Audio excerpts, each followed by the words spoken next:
conséquences de la crise européenne, les difficultés des constructeurs automobiles, notamment PSA, qui annonce ce matin un nouveau plan d'économie pour 2012. 5000 postes pourraient être supprimés. On en parle en direct sur BFM TV avec Jean-Pierre Mercier. Bonjour, vous êtes délégué syndical à l'usine d'Aulnay-sous-Bois. Alors je crois que la réunion est toujours en cours, mais est-ce que vous en savez un petit peu plus sur ce plan d'économie ? On n'en sait pas encore plus. Maintenant, on sait que de toute façon, Monsieur Varin, PDG de PSA, continue sa croisade contre l'emploi, veut faire payer la crise et les futures baisses de vente, parce qu'aujourd'hui, les carnets de commandes sont quand même pleins. Il veut faire payer tout ça aux salariés. Et sur Aulnay, déjà, on sait qu'il y a plusieurs centaines d'intérimaires qui vont être en passe d'être licenciés d'ici quelques mois. Et pour nous, c'est quelque chose de réellement scandaleux.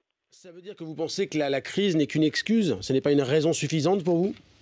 Aujourd'hui, pour PSA, c'est qu'un prétexte. Il faut savoir qu'ils ont quand même 11 milliards d'euros de liquidités en main. Ils ont claqué près de 200 millions d'euros de rachat d'actions PSA cet été. Les ventes en octobre de Peugeot ont augmenté de 21%. Voilà, on se demande ce qu'il leur faut en plus. Ce qu'il leur faut en plus, c'est des bénéfices, toujours des bénéfices. Et s'il y a des réductions de coûts à faire, il faut aller voir du côté des actionnaires, du côté de la famille Peugeot, parce que là, les coffres sont réellement pleins. Et sinon, le ministre Éric Besson a déjà annoncé qu'il allait s'entretenir justement avec votre patron. Est-ce que vous pensez que l'État peut faire quelque chose? L'État qui n'est pas actionnaire, on le rappelle, c'est pas Renault, c'est PSA. Est-ce que vous avez confiance en les pouvoirs publics? Personnellement, non, pas du tout. Pas du tout, non.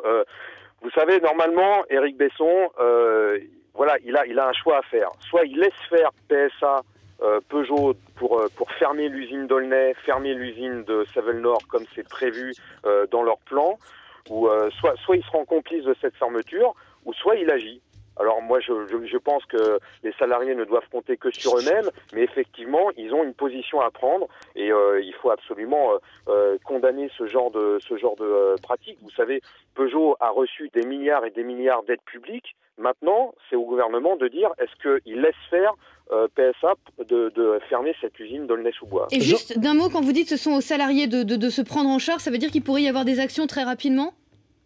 Oui, nous en tout cas on y travaille depuis des mois et des mois. Vous savez, il y a eu déjà plusieurs débrayages qui ont été organisés sur l'usine d'Aulnay-sous-Bois. Et là, il va falloir réellement qu'on passe la vitesse supérieure, qu'on laisse pas filer le temps comme ça. Et il faut qu'on agisse tout de suite et qu'on fasse pression à la fois sur le gouvernement et sur Peugeot pour qu'ils s'engagent à maintenir tous les emplois et tous les salaires sur Aulnay. Et ça, pour nous, c'est quelque chose de primordial, d'incontournable. On peut plus se laisser faire. On en a marre de faire sacrifice sur sacrifice. On a largement assez donné à ce niveau-là. Merci beaucoup Jean-Pierre, merci d'avoir répondu en direct à nos questions.